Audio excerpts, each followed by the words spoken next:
Bien, tiene el uso de la palabra el fiscal para contestación. Gracias, su señoría. Bueno, como lo mencioné, en cuanto a la exclusión que solicita la defensa, primeramente señala la testimonial 2 a cargo del perito Miguel Ángel Benítez Padilla. Bueno, señoría, ciertamente se ofreció la pericial de dicho testigo, de dicho perito, que es el criminalística de campo.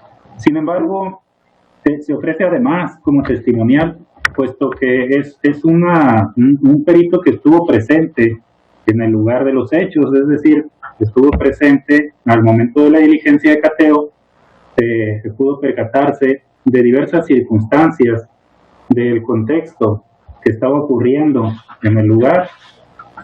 Tan es así incluso que la propia defensa lo oferta también y lo entrevistó y en puntos o detalles que van más allá del dictamen que emitió. Habla incluso de detalles que no vienen contenidos en su dictamen.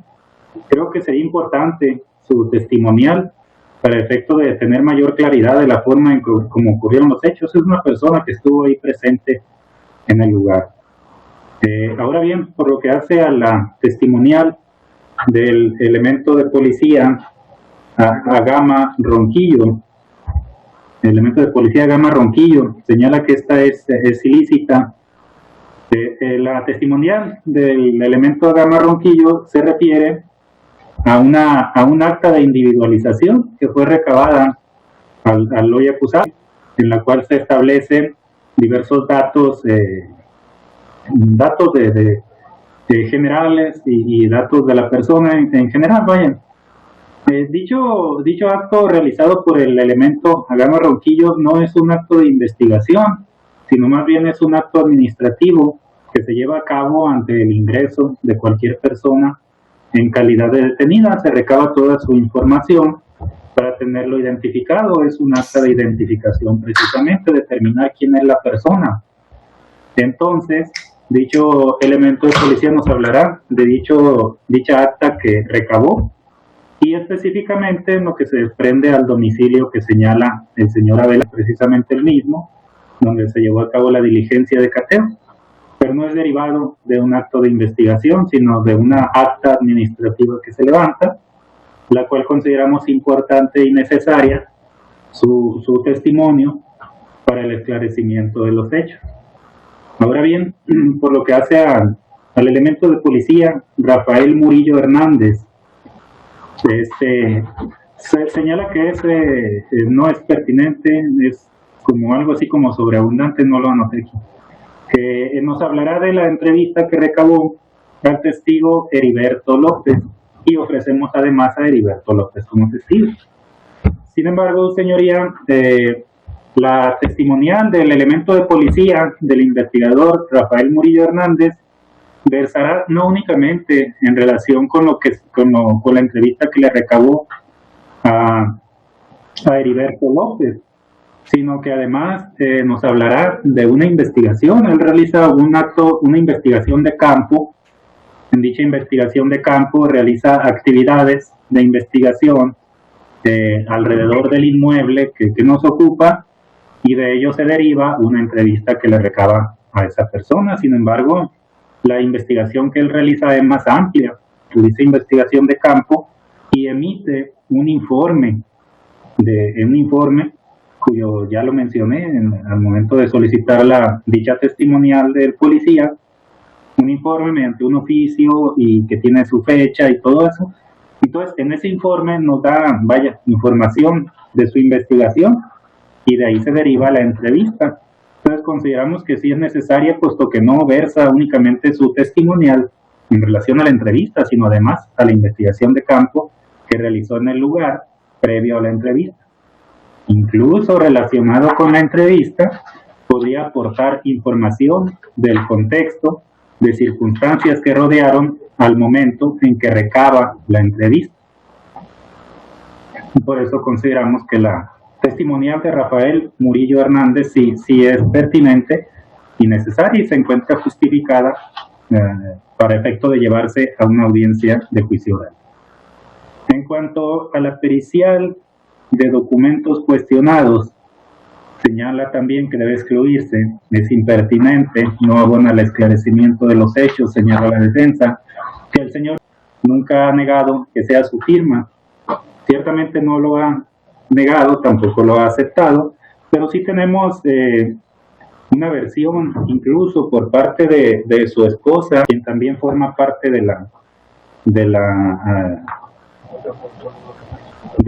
las pruebas que ofrecerá la defensa. Tenemos la versión escrita, en la cual señala pues, diversas circunstancias que se contraponen a lo señalado en el acta de cateo y por los elementos que participaron en el cateo. Señala que nunca se les dio lectura al acta de cateo, que nunca se les dijo que podían designar testigos de la diligencia. En fin, tenemos una testigo que va a declarar en contra de lo que aconteció, de las formalidades que acontecieron, la firma que se estampó por parte del señor, tanto en el acta de cateo como en la orden de cateo, vienen a abonar en relación a las formalidades que sí se respetaron al momento de realizar la diligencia de cateo, y vemos incluso que la teoría del caso de la defensa va en contra, es decir, a que no se respetaron las formalidades. Consideramos que la pericial de grafoscopía, en la cual se establece que la firma del señor Abel Ángel sí corresponde a la estampada, tanto en el acta de cateo como en la orden de cateo, son importantes y sin duda alguna serán materia de una audiencia de juicio oral. Consideramos que sí son necesarias, sobre todo, sus señorías, son necesarias para establecer la teoría del caso de esta fiscalía. Si bien se contraponen a la teoría del caso de la defensa, pero de eso se trata precisamente la audiencia de juicio oral, de llevar nuestros medios de prueba y que sean desahogados ante un juez de enjuiciamiento. Por eso los consideramos importantes, pertinentes y necesarios. Habla también, bueno, la defensa sobre la exclusión del dictamen en materia de fotografía es sobreabundante, pero pues la misma defensa señala que como material de apoyo sí puede ser utilizado, es precisamente como lo solicitamos nosotros, su señoría, como un material de apoyo únicamente en cuanto a las imágenes fotográficas, no en cuanto al documento o el dictamen en sí que nos emite la perito, sino a las imágenes que aparecen en el mismo como apoyo ilustrativo. Es de esa manera que lo solicitamos y consideramos que sí es viable, sean admitidos para su desahogo, para su presentación y apoyo en la audiencia de juicio oral.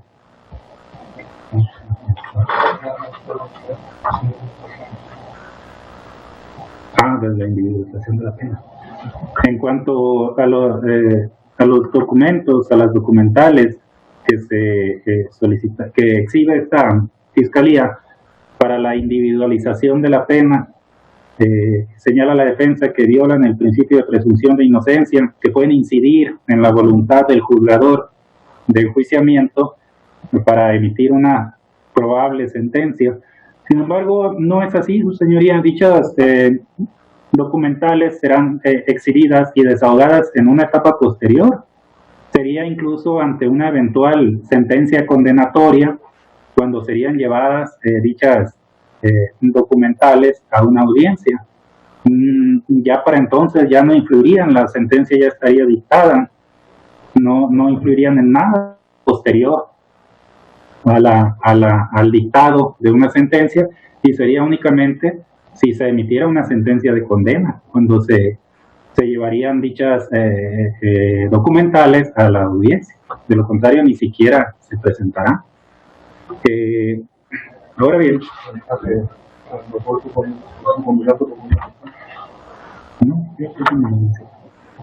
bien, en cuanto a la exclusión, señala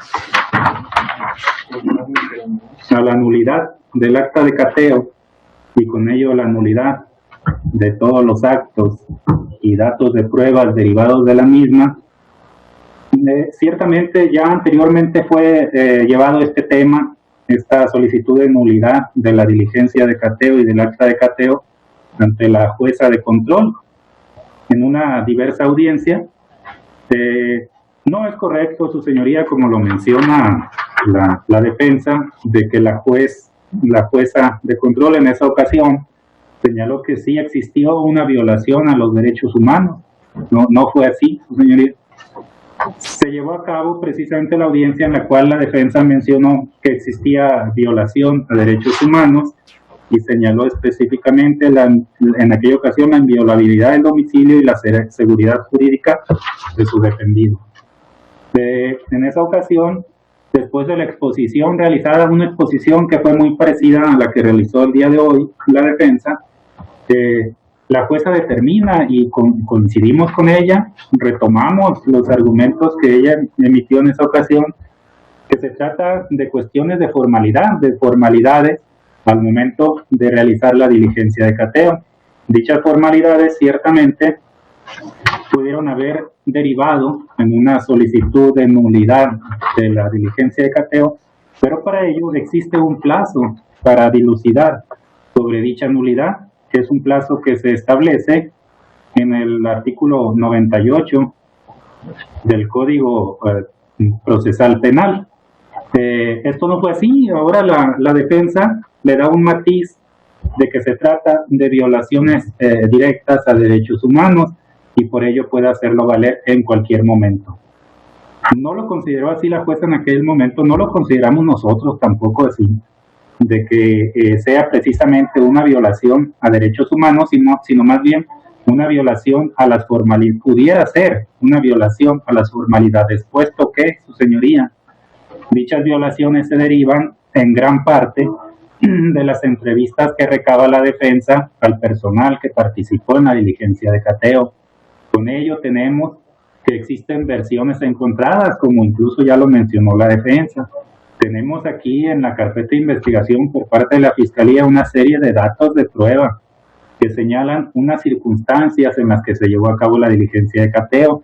Posteriormente la defensa recaba sus datos de prueba y aparecen algunas contradicciones, incluso circunstancias distintas a cómo se llevó la diligencia de cateo. Tenemos dos versiones que son datos de prueba que tenemos nosotros y datos de prueba que tiene la defensa.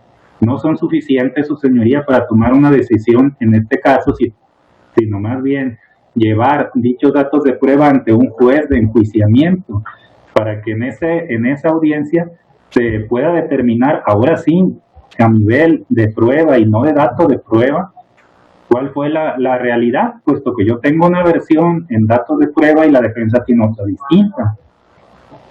Señala que pude yo haber allegado mayor información en ese sentido, pero no tiene caso, señoría, seguirían siendo datos de prueba únicamente y no abonarían nada que allegáramos primero una versión, luego otra versión y otra versión distinta, sino más bien lo ideal sería llevar todos estos datos de prueba, medios de prueba, ante un juez de enjuiciamiento y en ese momento todos los testigos que señala se contraponen, declaren ante un juez y ahí sea donde conozcamos la verdad de esta situación, de cómo acontecieron los hechos.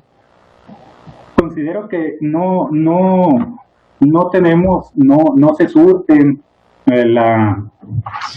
los extremos a que hace mención la defensa para poder llevar a cabo la anulación de la diligencia o del acta de cateo, puesto que, como en este caso señala violaciones a los derechos humanos, no las apreciamos nosotros así, su señoría.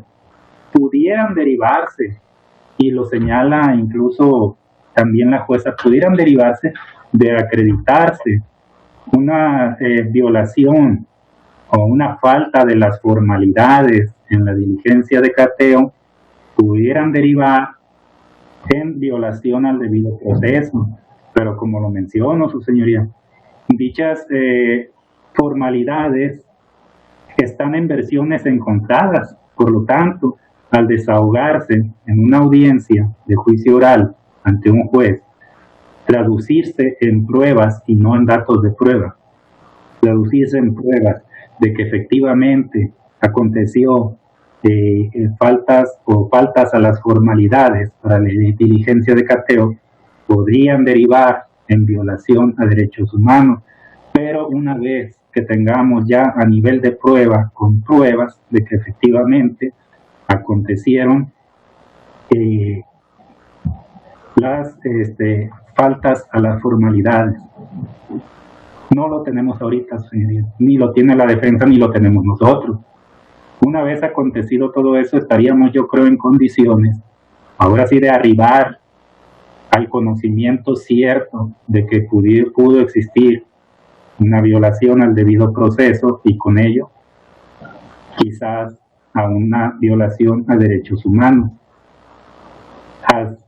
Aceptarlo o determinarlo en este momento, en ese sentido, creo yo, esta fiscalía no podría, pues no podemos conceder un valor total a una versión encontrada. No podemos dar al acusado, aunque no se trata tampoco nosotros de violar sus derechos fundamentales, ni de solapar tampoco una actuación violatoria de derechos fundamentales realizada por otra autoridad, sino más bien llegar al final, al esclarecimiento de todo esto, y al existir versiones encontradas, considero que al llegar a una audiencia de juicio oral, ahí estaríamos arribando ya, teniendo a las versiones encontradas, a las personas que deponen ante un juez, ahí sí, tener ya las pruebas necesarias para arribar a esa violación, a posible violación a un debido proceso. Sería esa pues la exposición, su señoría. Considero que no estamos ahorita en condiciones, con los datos de prueba o medios de prueba que se han referido, para efecto de arribar a una anulación de la diligencia de cateo. Pudiera ser en otra etapa, pero no en esta. No consideramos que exista, por lo tanto, violación al debido proceso ni una violación a derechos fundamentales. Pues sería esa la exposición, señor. Por último, escucho alguna contrarréplica de la defensa. Muchas gracias. Voy a ser breve y concreto. Señala el Ministerio Público acerca de Gama Ronquillo que es un acto administrativo y que entonces, como un acto administrativo, puede violarle su derecho humano a guardar silencio y a no tener defensor. No. Acto administrativo, civil, laboral, penal, etcétera, tiene derechos fundamentales. Y esa testimonial es ilícita porque no respetó sus derechos. Lo mismo de Rafael Murillo. No se puede traer aquí al que recabó la entrevista porque eso no puede llegar a juicio. La pericial en documentos cuestionados porque el honorable representante social más bien trató de justificar por qué ofrece esas pruebas en vez de atacar y debatir lo que yo dije. Estampar una firma para acreditar que se respetaron las formalidades no implica que el cateo se hubiera realizado como dice el MP. Tú fírmale aquí y él, con agentes de policía y Ministerio Público, pues firmó. Ahora bien, algo muy importante. Reconoce el MP que la juez reconoció que se trató de violación a las formalidades. En el supuesto no concedido que hubiesen sido violación a las formalidades, 1, no se pueden subsanar. 2, violación a las formalidades es violación al debido proceso. El debido proceso es el más grande derecho fundamental. O sea, no puedes decir, son violaciones a las formalidades. No, señor. Esas violaciones violan el debido proceso. Y como el debido proceso es un derecho fundamental muy grande en la Constitución, pues entonces se convierte en un acto ilícito, esas violaciones a las formalidades. Y como acto ilícito, teníamos todo el tiempo para haberlo hecho valer. Porque aquí el problema es la connotación que le quiere dar el MP. No te preocupes, son violaciones a las formalidades. Tuviste 2 días. No, repito, esas supuestas violaciones violan el debido proceso y en automático pueden reclamarse en cualquier momento. Pero si ya la juez reconoce que las hubo, pues nada más hay que afinarlo para reconocer que pudo haber sido en cualquier momento.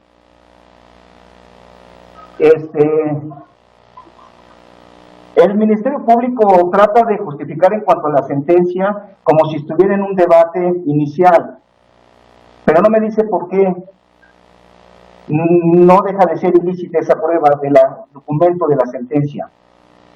Y además agrega una eventual sentencia de condena para él, y eso viola el principio de presunción de inocencia. Lo viola el juez, el MP con su comentario. Además, ni siquiera tenemos certeza que esa sentencia sea de él. En cuanto a la nulidad,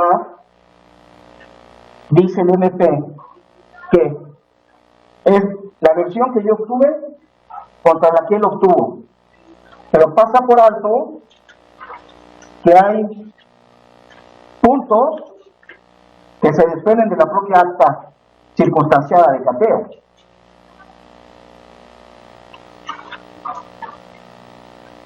En esa acta no se señaló hora ni fecha de dicha circunstancia al finalizar el cateo, ni de su conclusión en el acta.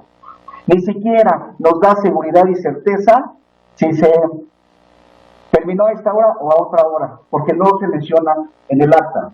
En la propia acta reconoce que se procede a imprimirla y firmarla en otro lugar.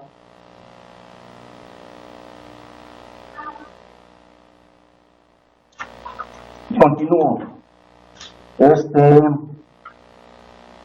Insiste el honorable representante social, su señoría, por escucho con atención, que se trata de cuestiones formales. Esas cuestiones formales violan el debido proceso. El debido proceso es un derecho fundamental. Lo convierten en consecuencia en acto ilícito y en automático puede ser reclamable en cualquier momento. Porque como le dan una cotación de formalidades, nos dicen, tuviste 2 días, como que precluyó nuestro derecho. Sí se te violó por formalidades, pero precluyó tu derecho porque no lo hiciste en 2 días. No.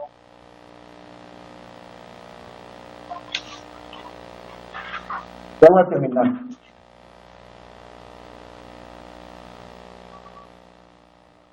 Y agrega el MP que lo ideal es el juicio, que ahí todos reconozcan esas violaciones y mientras tanto que él siga detenido. Y dice el MP, no apreciamos violación de derechos humanos que pudieran derivarse si se acreditan en juicio.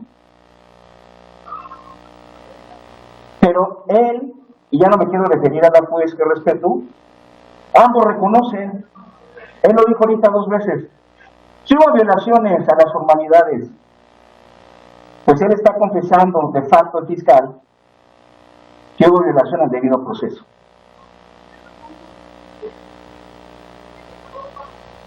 Es decir, por un lado reconocen si hubo violación a las formalidades, pero no quieren reconocer que eso constituye violación al debido proceso, porque eso implica la exclusión de todo.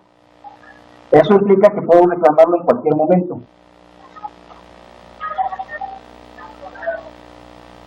Dice que no podemos conceder, finaliza el Ministerio Público, pero insiste en que la juez sí lo reconoció, violación de formalidades, pero ambos pasan por alto, ya no quiero ser repetitivo, que constituyen violación al debido proceso. Máxime que no se pueden subsanar.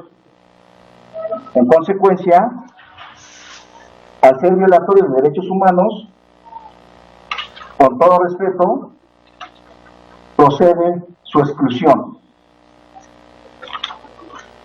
Es cuanto por el momento.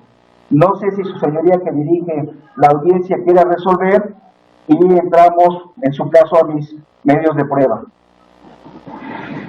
Bien, está votado el debate respecto a la petición de exclusión que ha hecho el defensor.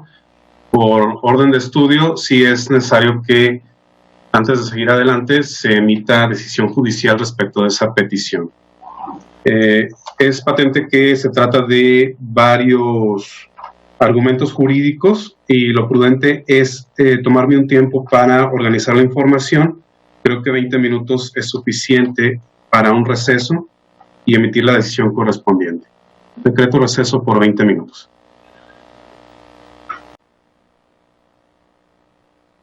A continuación, hará el uso de la voz el juez de distrito.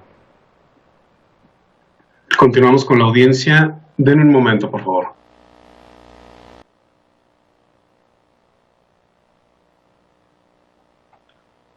Bien, continuamos con la audiencia. Me corresponde ahora el emitir decisión en relación con la petición de exclusión de pruebas que ha hecho la defensa. Esto en relación con el pliego de oferta probatoria que hizo la Fiscalía. Hace un momento escuchamos, bien, sí me escuchan, ¿verdad? ¿La Fiscalía? Sí, su señoría, sí, sí, escucha. Sí, ¿la defensa? Sí, también le escucho. Bien, hace un momento escuchamos la oferta probatoria de la Fiscalía y enseguida se dio la oportunidad de hacer el uso de la voz a la defensa y la defensa realizó varios argumentos con base en los cuales apoya su petición para efecto de que yo decrete la exclusión.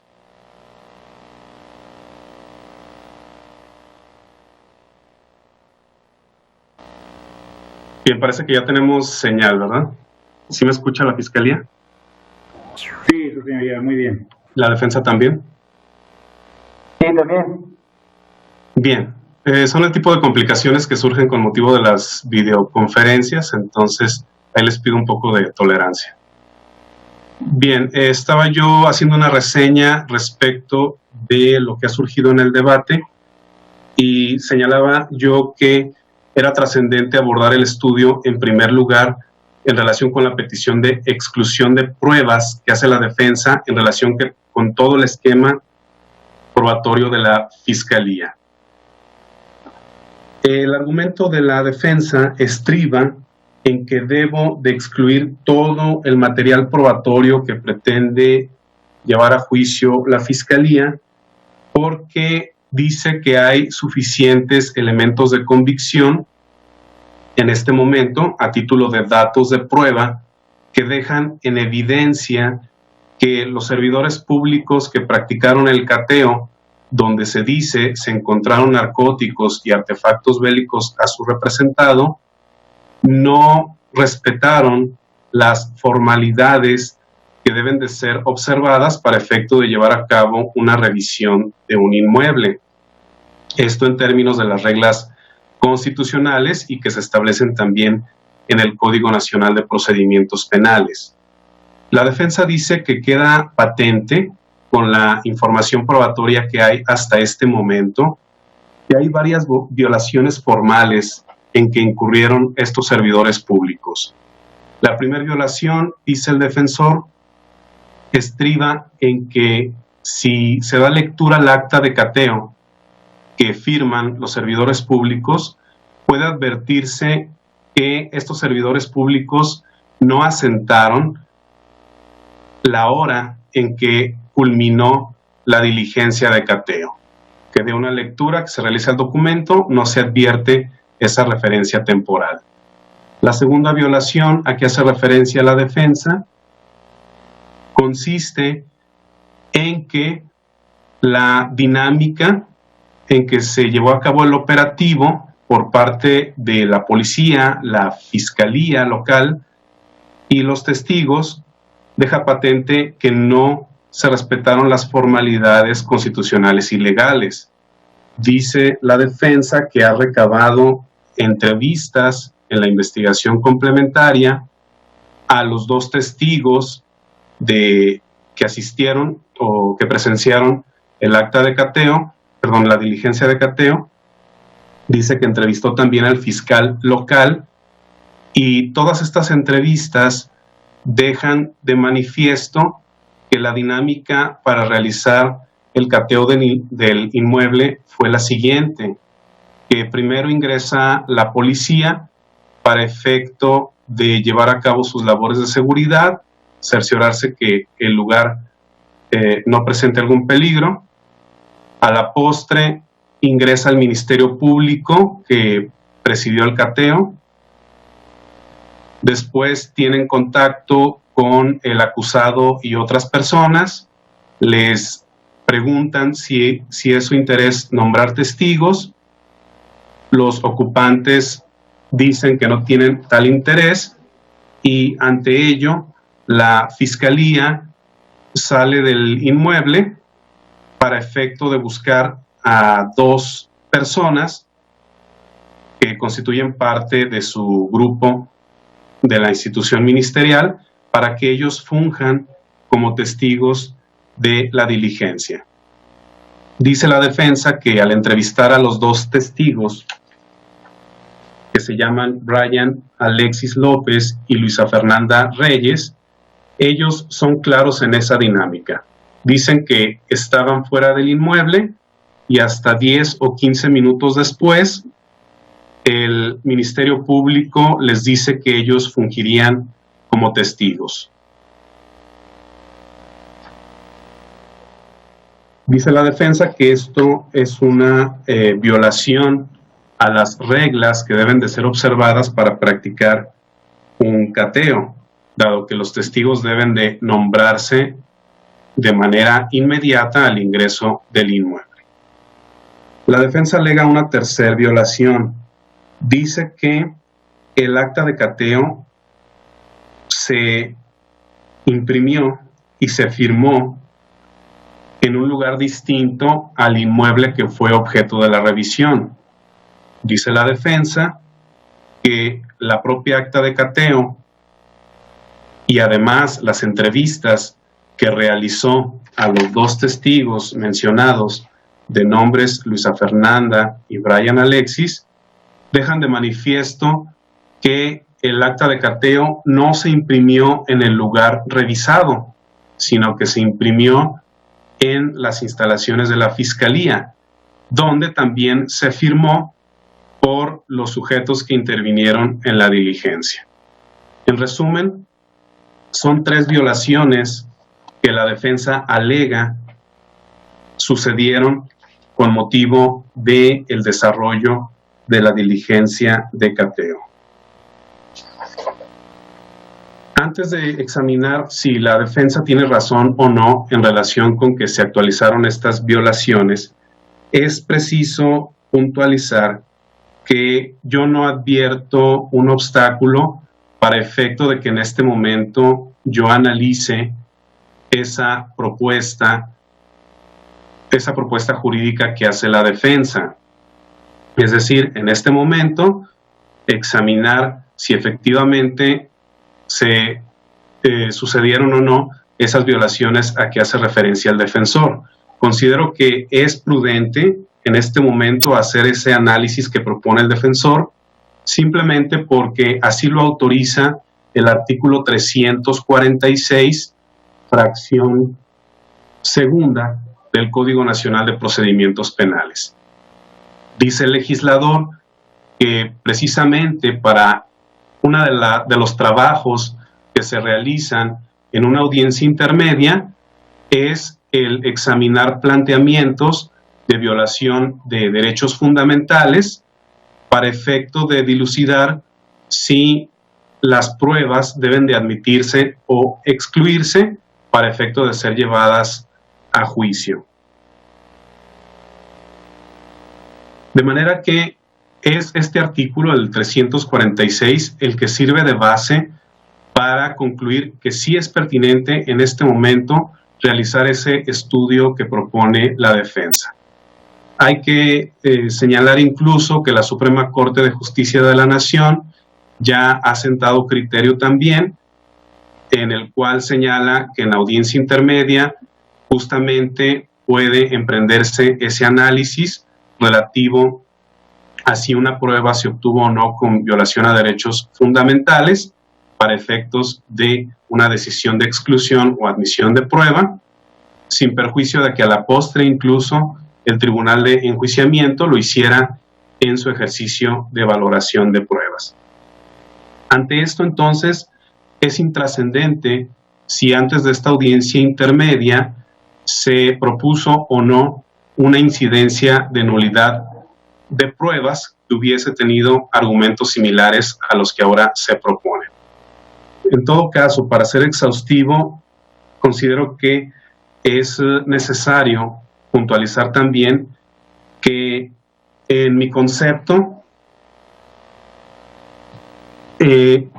si la defensa tiene el interés de que se declare nula un acta de cateo por considerar que se vulneran derechos fundamentales, entonces ese estudio bien podía hacerse en cualquier momento.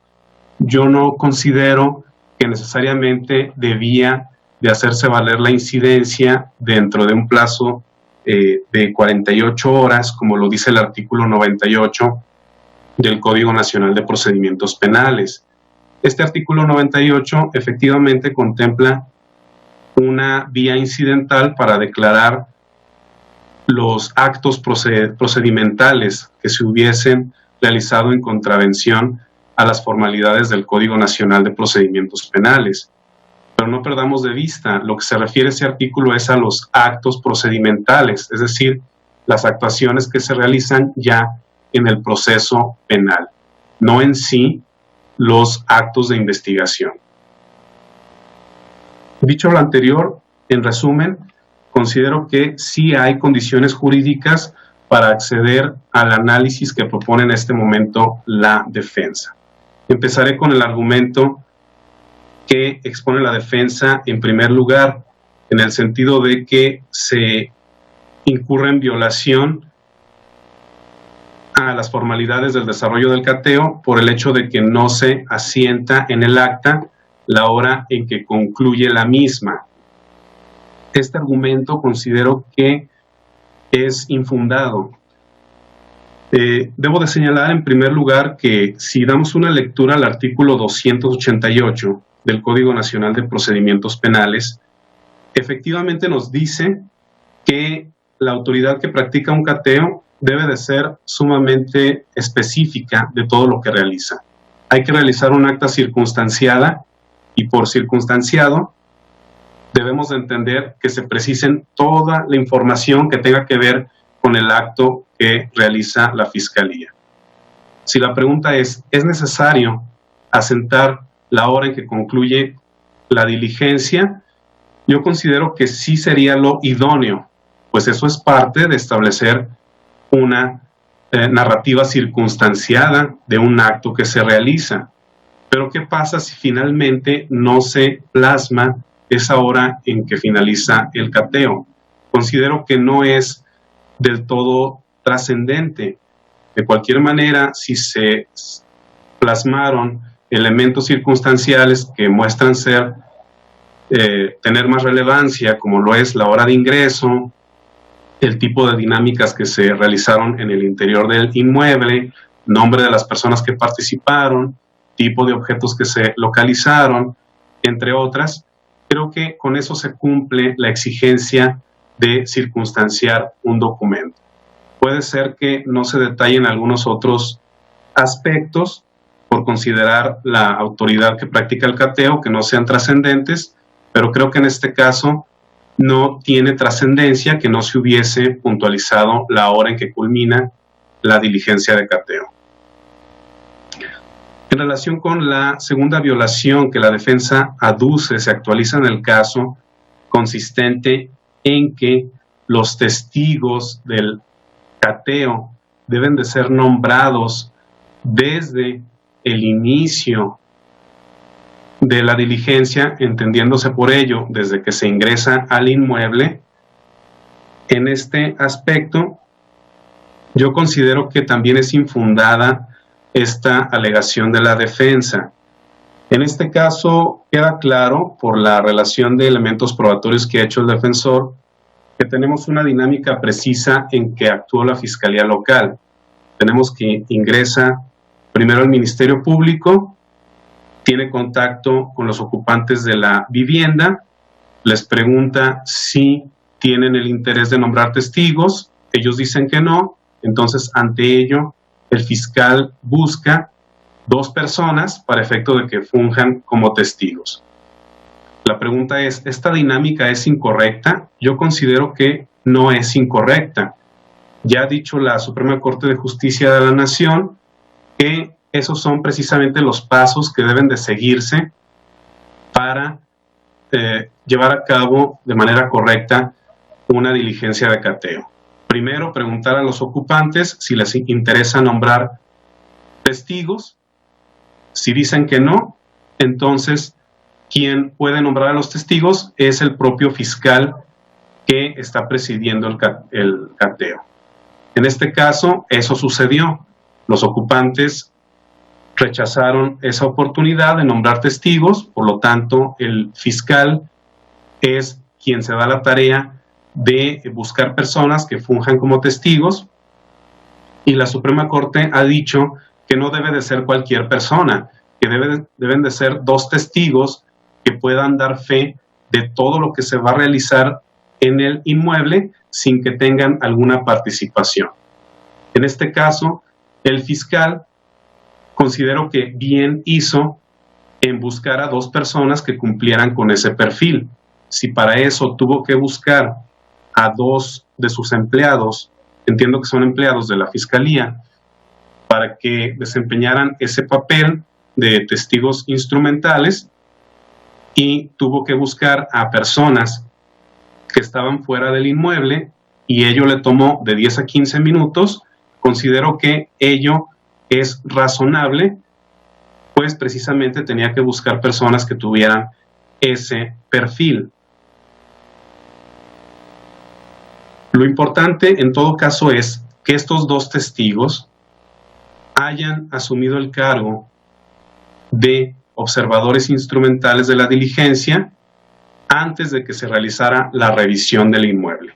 Y parece ser que en este caso así sucedió. Los 2 testigos se nombran al inicio de la diligencia, si bien no desde el ingreso del fiscal al inmueble, lo cierto es que sí 10 a 15 minutos después, y queda patente que en todo caso sí advirtieron todo lo que sucedió posteriormente a su nombramiento. Por lo tanto, tampoco advierto que exista alguna violación cometida en relación con este tema de la dinámica de desarrollo del cateo. Ahora, hay una tercera violación que alega la defensa, que es el hecho de que el acta de cateo se imprimió y se firmó en las instalaciones de la Fiscalía Local. Esto quiere decir que el acta no se imprimió ni se firmó en la vivienda que fue objeto de la revisión. Entonces, habría que preguntarse si esto es correcto o no a la luz de la Constitución y el artículo 288 del Código Nacional de Procedimientos Penales, debiendo señalarse que partiré precisamente de la premisa de que el acta se imprimió y firmó en la Fiscalía Local, porque según lo expuso la defensa, ello se respalda con el dicho precisamente de los 2 testigos instrumentales del cateo, que son Luisa Fernanda Reyes y Brian Alexis López. Entonces son los mismos testigos de la diligencia de cateo quienes, al ser entrevistados por la defensa, afirman de manera clara que esa impresión y firma del acta se hizo en lugar distinto al lugar cateado. Partiendo de esta premisa, yo he de señalar que en su momento yo asumí el criterio en el sentido de que un ministerio público que imprime un acta de cateo en un lugar distinto al lugar donde se realizó el mismo, no violaba derechos fundamentales, no se violaban las reglas que se establecen para el desarrollo de estas diligencias. En su momento yo establecía que había que hacer una interpretación al párrafo tercero del artículo 288 del Código Nacional de Procedimientos Penales. Este párrafo tercero dice lo siguiente: al concluir el cateo, se levantará acta circunstanciada en presencia de 2 testigos propuestos por el ocupante del lugar cateado, o en su ausencia o negativa, por la autoridad que practique el cateo. Pero la designación no podrá recaer sobre elementos que pertenezcan a la autoridad que lo practicó, salvo que no hayan participado en el mismo.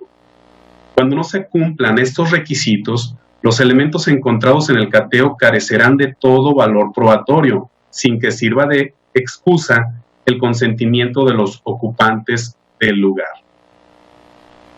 Anteriormente yo asumía el criterio en el sentido de que si el legislador dice que el acta se levanta al concluir el cateo, como la palabra conclusión es muy vaga, es muy abstracta, entonces podía entenderse que el acta puede firmarse inmediatamente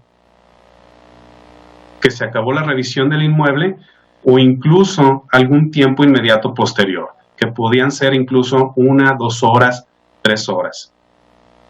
Yo señalaba también que podía ser en cualquier lugar, mientras se respetara esa temporalidad inmediata.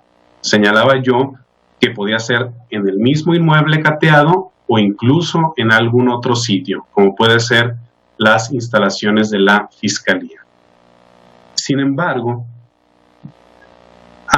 es un hecho notorio para este centro de justicia que ese criterio ha sido revisado ya en vía de apelación e incluso también por una autoridad de control constitucional. Como hecho notorio, invoco la causa penal 189 del 2019 del índice de este centro de justicia, en la cual se abordó un tema similar al que ahora nos ocupa, es decir, examinar si era correcto o no que un acta de cateo se firmara, se imprimiera y firmara en un sitio distinto al lugar sujeto a revisión. En esa causa penal yo determiné que sí podía considerarse válido que se firmara el acta de cateo en un lugar distinto. Sin embargo, esa decisión fue sujeta a revisión en vía de apelación en el toca penal 112 del 2019 y la alzada determinó que el criterio sostenido por este órgano jurisdiccional de primer grado no era consistente. Se consideró en la alzada que sí es importante o sí es sustancial que las actas de cateo se firmen, si no bien se impriman, sí se firmen en el sitio donde se realizan las revisiones. Porque así debe entenderse a la luz de la terminología que utiliza tanto la Constitución en su artículo 16 como en el 288 del Código Nacional de Procedimientos Penales, cuando dice que al concluir el cateo debe de levantarse el acta circunstanciada y por conclusión deben entenderse de manera inmediata, porque ello genera seguridad jurídica a los afectados por la revisión en sus derechos de propiedad y de intimidad. Eso se resolvió en la alzada en relación con uno de los imputados relacionados en ese asunto penal. A la par de ello, había otros imputados relacionados en esa causa que también impugnaron el criterio que ya he adelantado, pero eso lo hicieron a través de amparo. Ese amparo culminó en una revisión en el expediente de amparo de revisión penal 67 del 2020 del índice del Tercer Tribunal Colegiado de Circuito de esta ciudad de Aguascalientes. En ese amparo también se examinó el criterio que yo sostuve en ese asunto penal y el tribunal colegiado fue más exhaustivo, señalando que también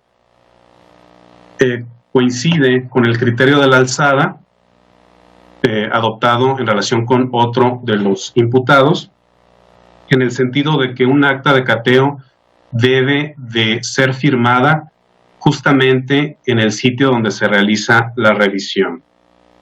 Este tercer tribunal colegiado dice que si el juez tiene el interés de interpretar el párrafo tercero del artículo 288 del Código Nacional de Procedimientos Penales, porque al juez le parezca abstracto o confuso el término conclusión, dice el tribunal colegiado que si el juez va a interpretar, debe de hacerlo en el sentido que más favorezca a la persona afectada. Y lo que más favorece a la persona afectada es interpretar que lo que quiere el legislador es que el acta se firme justamente en el sitio donde se realiza el cateo. Dice el tribunal colegiado que si se realiza la firma del acta en un sitio distinto y tiempo después, eso rompe las reglas que establece el artículo 16 constitucional y 288 del Código Nacional de Procedimientos Penales, con lo cual ya no se genera seguridad jurídica al titular del derecho de propiedad e intimidad.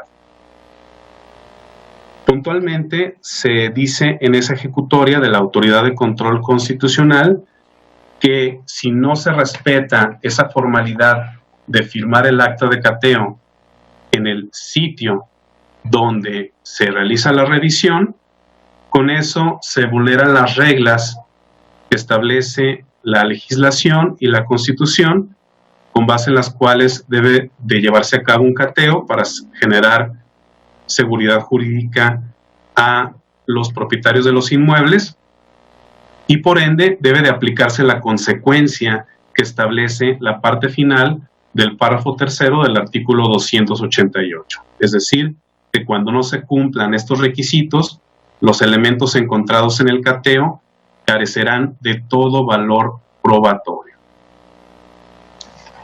Dicho lo anterior, en este momento yo acojo esos criterios que se han adoptado en los precedentes que les acabo de invocar y que, dicho sea de paso, son coincidentes con la propuesta jurídica que ha hecho la defensa en este momento, lo que conlleva determinar que si en este caso hay información derivada del propio dicho de los testigos del cateo, en el sentido de que el acta no se firmó en el lugar sujeto a revisión, sino en las instalaciones de la Fiscalía momentos después, entonces con ello se vulneró el derecho fundamental que se establece de la Constitución a favor del ocupante de la vivienda que aquí nos interesa,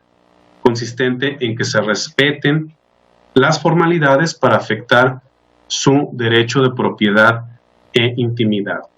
Por lo tanto, es fundado el argumento de la defensa en el sentido de que debe de declararse la nulidad de todos los elementos encontrados en el cateo, es decir, carecen de valor probatorio por vulnerar derechos fundamentales. Esto en términos del artículo 346, fracción segunda del Código Nacional de Procedimientos Penales, quiere decir que asiste razón a la defensa al postular que deben de ser excluidos los elementos probatorios que pretende la Fiscalía que se lleven a juicio y que tienen relación con esta diligencia de cateo, que efectivamente son prácticamente todos los elementos de prueba que fueron expuestos por la Fiscalía en su oferta probatoria. Para ser más puntual, señalaré primero que se excluye la testimonial del Ministerio Público que presidió el cateo, de nombre Cristian Giovanni Mayorga Ortiz, precisamente porque fue el fiscal que practicó esa diligencia de cateo, así como de todos los servidores públicos que también intervinieron en esa diligencia.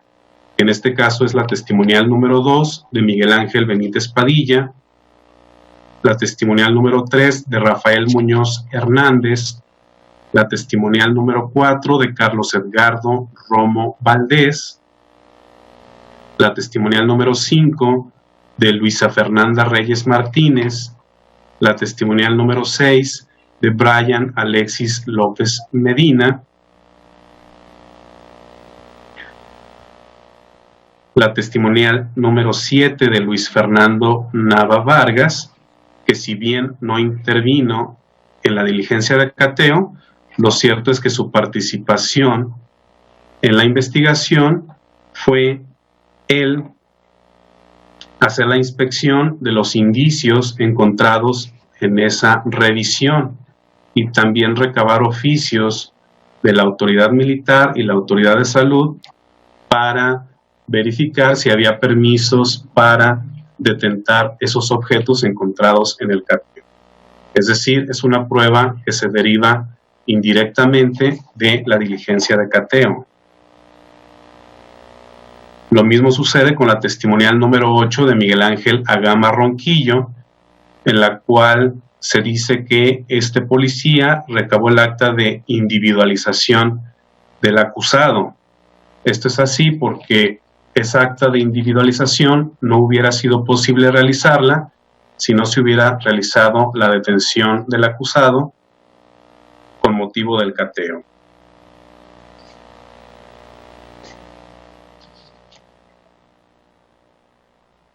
En otro aspecto, no advierto que deba de excluirse la testimonial número 10 de Heriberto López Ríos, dado que se trata de una prueba con fuente independiente.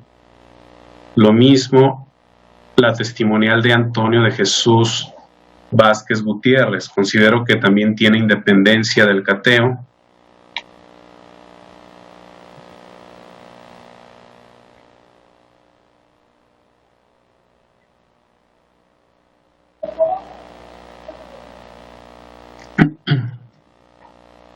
En relación con el testimonio número 12 de Rafael Murillo Hernández,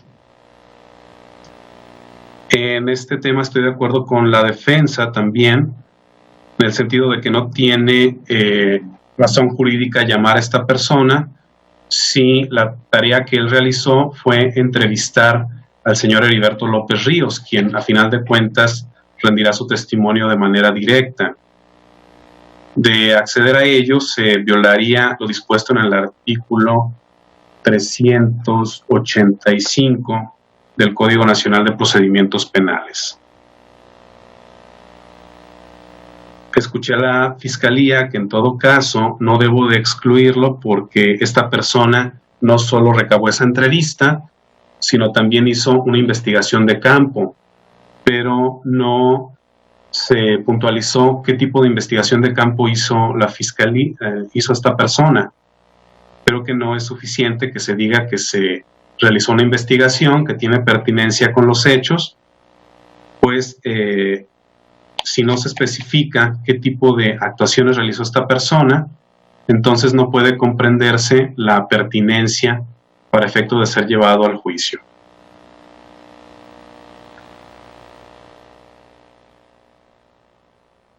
Respecto del testimonio número 13 de Abel Floriano García, este testimonio sí se admite, dado que se trata de una fuente independiente que no tiene que ver con el cateo. Con esto se dijo que se va acreditar quién es el propietario del inmueble. Lo mismo sucede con el testimonio número 14 de Eduardo Hernández Tonel. Se dijo que esta persona va a señalar qué tipo de relación tiene el acusado con el inmueble.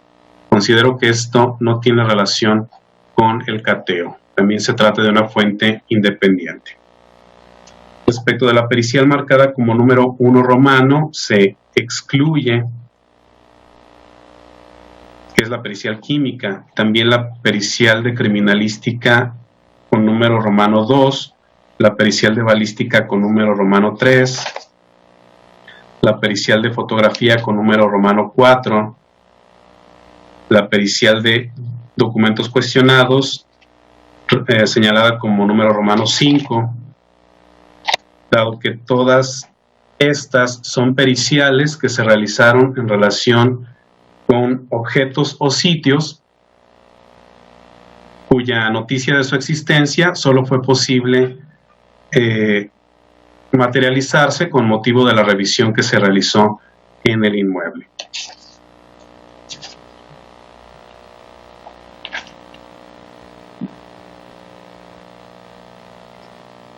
Respecto de la evidencia documental,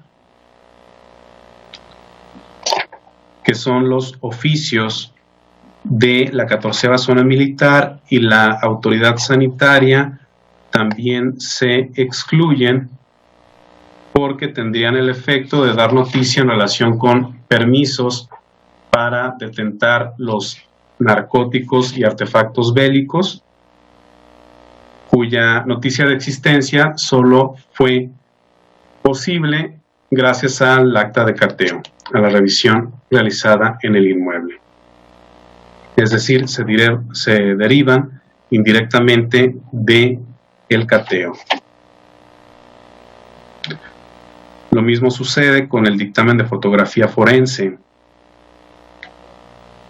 En relación con el contrato de arrendamiento, esto considero que es una fuente independiente que no tiene que ver con el cateo, por lo tanto se admite esta prueba.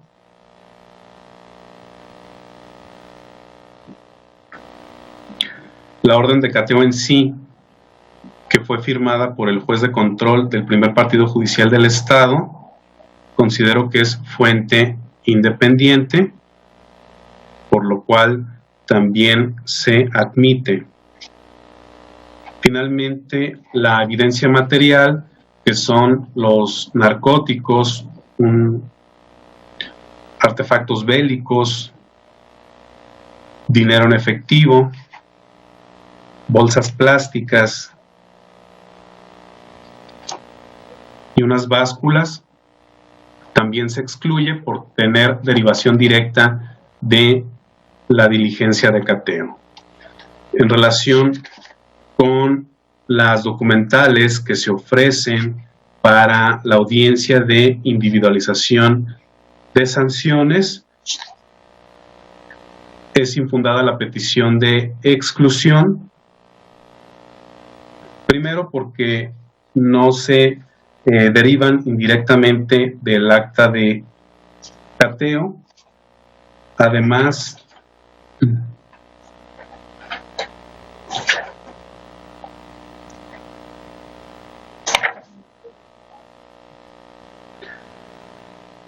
no considero que se viole el principio de presunción de inocencia.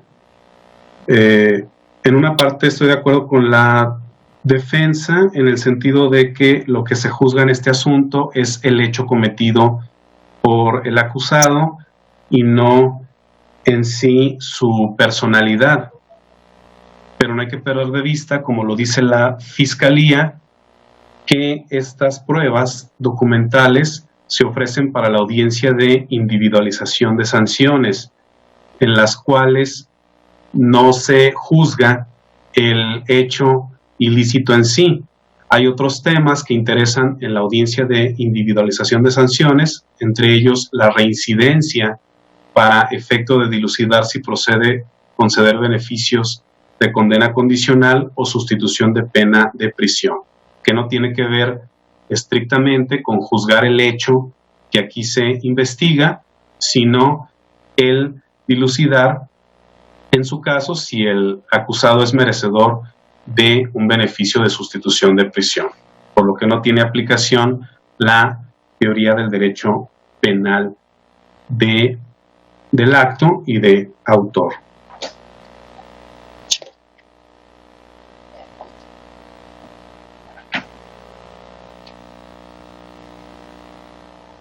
Con base en todo esto, en resumen, el argumento de exclusión que ha hecho la defensa, que tiene que ver con la vulneración de reglas que deben de observarse para llevar un cateo, es suficiente para efecto de excluir el cúmulo de pruebas que ya he puntualizado. Por lo cual es intrascendente abordar los otros argumentos de exclusión que hizo la defensa, porque ya se excluyeron las pruebas con base en el primer esquema argumentativo. Dicho lo anterior, corresponde ahora a la defensa realizar su oferta probatoria. Escucho a la defensa.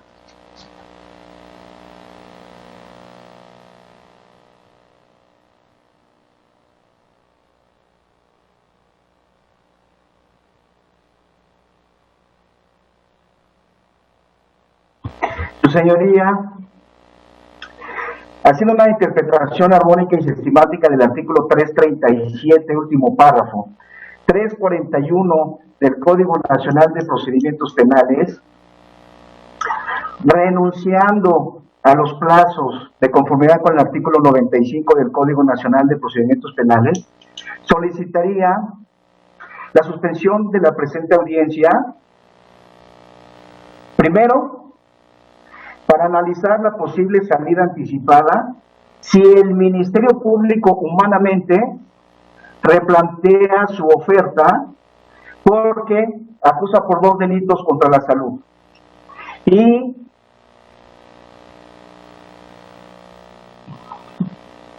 hay acusaciones por concurso real.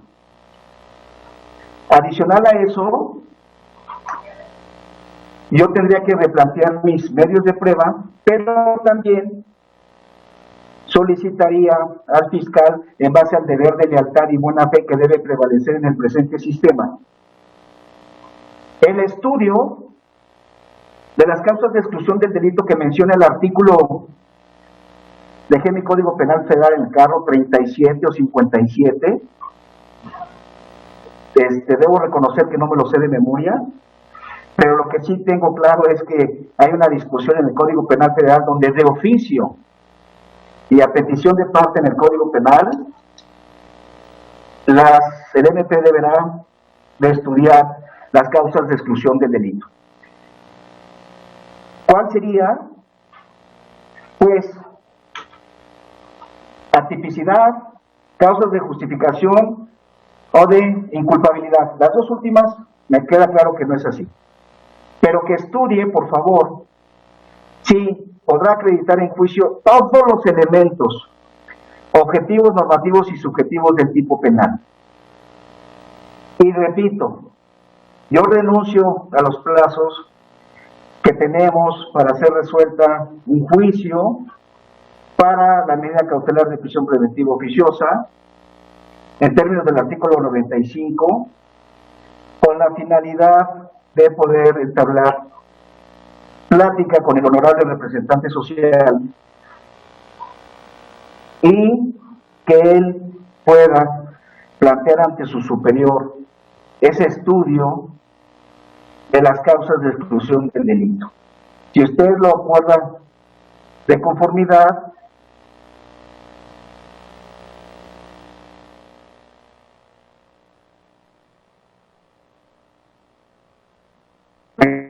regresaríamos con todo respecto al siguiente segmento, quizá, y solo quizá, las causas de exclusión, y también quizá, y solo quizá, una salida anticipada, pero distinta a la que propuso en un principio gentilmente el fiscal. solicitaría la suspensión de la presente audiencia con todo respeto. Bien, habiendo escuchado la petición del defensor, desecho de plano la petición de la defensa. No hay justificación legal para efecto de suspender la audiencia. Una vez que la iniciamos, hay que culminar la audiencia. Entiendo el interés que tiene para efecto de que la Fiscalía pondere, entiendo yo, algún tipo de desistimiento de la acción penal con motivo de lo que se ha venido decidiendo. Sin embargo, ello no justifica suspender la audiencia. En todo caso, la Fiscalía ya escuchó la petición del defensor y establece la ley que los desistimientos, en su caso, pueden presentarse en cualquier momento del proceso penal. Solo para no dejar inaudito a la Fiscalía, ¿tiene alguna manifestación? La Fiscalía. Ninguna manifestación, su señoría. Bien, entonces reitero, no es posible suspender la audiencia. Esto impone, defensor, que siga con su oferta probatoria.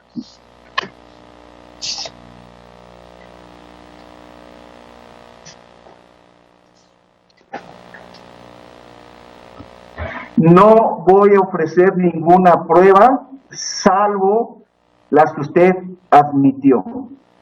No nada más voy a ejercer mi derecho de contrainterrogatorio, sino también haré interrogatorio directo en las testimoniales que usted admitió. ¿Es cuánto? ¿Algo que manifestar por la Fiscalía?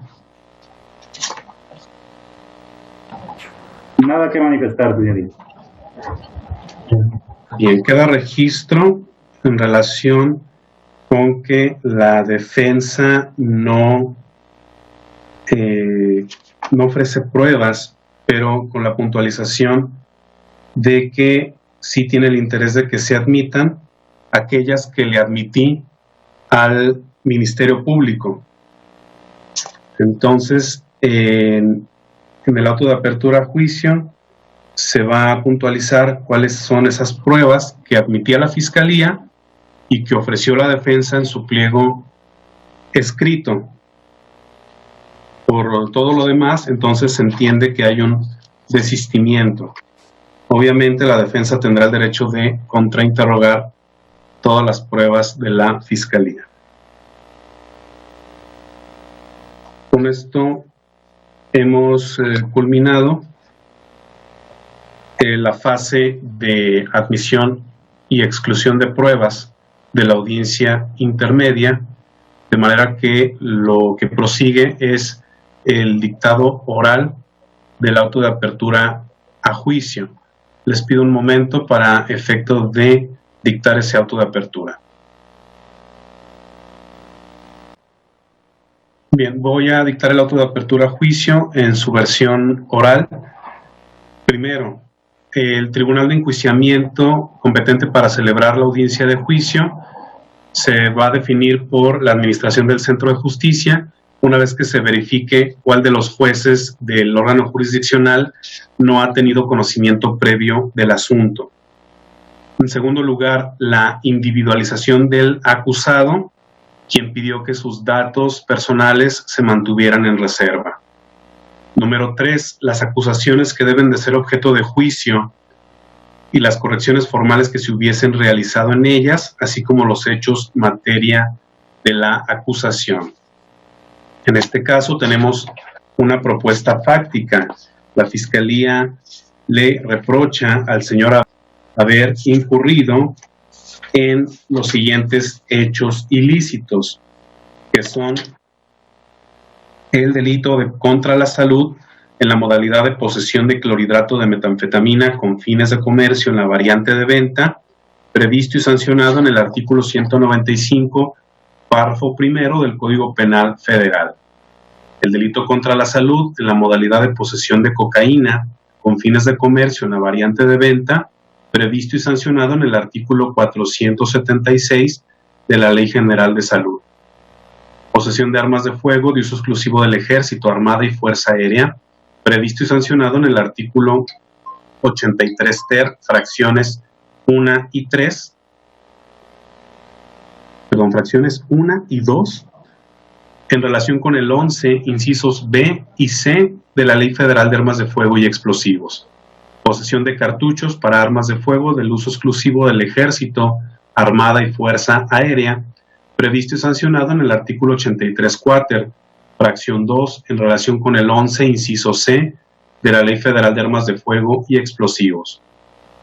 Esto en términos de los numerales 7, fracción 2, 8, 9, primer párrafo, y 13, fracción 2 del Código Penal Federal. El marco fáctico consiste en que el 22 de octubre de 2019, alrededor de las 7:25, personal adscrito a la Fiscalía General del Estado de Aguascalientes se constituyó en el inmueble ubicado en calle con la finalidad de llevar a cabo una diligencia de cateo otorgada por el licenciado Alfredo Quiroz García, juez de control y juicio oral penal del primer partido judicial con sede en el municipio de Aguascalientes, diligencia que se entendió con quien se hallaba en el interior del domicilio. Al realizar la revisión del inmueble, precisamente en un área habilitada como dormitorio y en un mueble de madera en color café tipo cajonera, se localiza una bolsa de plástico transparente con material granulado que fue identificada como indicio 1 que, de acuerdo con un dictamen químico, se concluyó que se trata de clorhidrato de metanfetamina con el peso neto total de 579.800 miligramos. También una báscula digital color gris tipo gramera sin marca visible. Igualmente, un recipiente en material de cerámica color verde con numerario en moneda nacional por la cantidad de 686 pesos en monedas de diferentes denominaciones, así como 2 billetes de $100 americanos. Asimismo, en esta área, pero sobre una repisa de un mueble de madera en color negro tipo librero, se localizó un arma de fuego tipo pistola calibre 40, marca Beretta, modelo 96.